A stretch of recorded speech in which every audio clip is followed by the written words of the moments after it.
السلام علیکم ورحمت الله وبرکاتو. زما محترم و عزتمندو، نن به منګه د یو داسې درود باره کې خبره وکړو چې دا یو داسې مجربه وظیفه ده چې د دې په برکت سره به خپل پیغمبر صلی الله علیه وسلم ته نږدې شي او د دې په برکت سره چې څومره مشکلات دي، څومره رکاوټونه دي، تکلیفونه دي، د الله جل جلاله په فضل سره به دا ټول ختم شي. د درود پاک بشماره برکتونه دي، فضایل دي، انوارات دي، رحمتونه دي. یو مسلمان چې څومره زیات درود پاک په کثرت سره وایي، دغومره دی پیغمبر علیه الصلاة والسلام ته د قرب نصیب کیږي. یو خاص درود شریف دی چې هغې ته درودی هزاره وایي. د هغې الفاظ دا دي: اللهم صل علی سیدنا محمد وعلى آل سیدنا محمد بعدد كل ذره 100,000 مره وبارک وسلم. دغه مبارک درود شریف معانی او مفهوم باندې منګه غور وکړو، نو معلومه بشي چې په دې کې په پیغمبر علیه الصلاة والسلام سره څومره محبت، عقیدت او د عشق څومره لوی عظیم اظهار موجود دی. گویا کې یو بنده دا عرض کوي: اے الله، په کائناتو کې چې څومره ذرې دي، د هغې په برابر په کروڑونو مرتبه په خپل پیغمبر صلی الله علیه وسلم باندې رحمت، برکت او سلام نازل کا.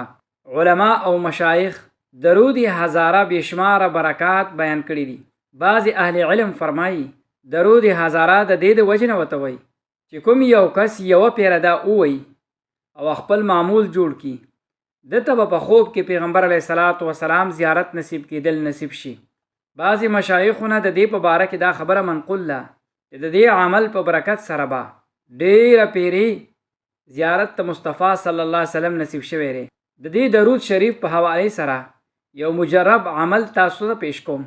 که چا دغه خاص عمل خپل مقصد وګرځو او خپل مقصود جوړ کو، نو مناسب رشتو په تلاش کې وي، ملازمت په حصول په تلاش کې وي، د کاروبار مشکلات او جایز حاجت د پوره کېدلو دپاره یا د ژوند یو لوی پریشانۍ د ختمولو دپاره، نو دا عمل اختیار کوي. بعضې زنانه د نکاح د طویل تاخیر د وجې نه د دې روحاني عمل په برکت سره به الله جل جلاله مدد او اسانی پیدا کړي. د دې عمل کولو طریقه دا ده چې اول اودس وکړئ او یا غسل وکړئ. دا بهتره ده. 2 پیرې سورې فاتحه ووایئ، 2 ځلې سورې الم نشرح لک ووایئ، 11 پیره سورې مزمل ووایئ او د دې نه وروستو درودی هزاره یوه پیره ووایئ او په آخر کې د الله جل جلاله نه خپل مقصد او حاجت لپاره دعا وکړئ. الله جل جلاله په رحمت سره امید وساتئ دغه عمل آثار د قبولیت په ظاهر شي او بنده دپاره به جایز حاجت پوره شي.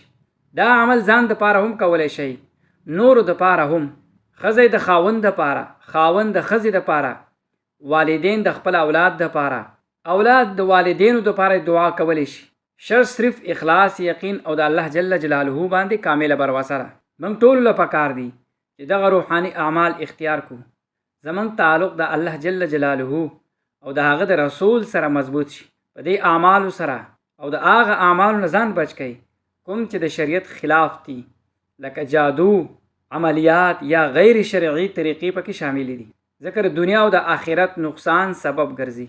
الله جل جلاله دې موږ له صحیح روحاني اعمالو توفیق راکړي او د هغې په برکت دې موږ ته نصیب کړي او زموږ جایز مقاصد دې الله جل جلاله پوره کړي.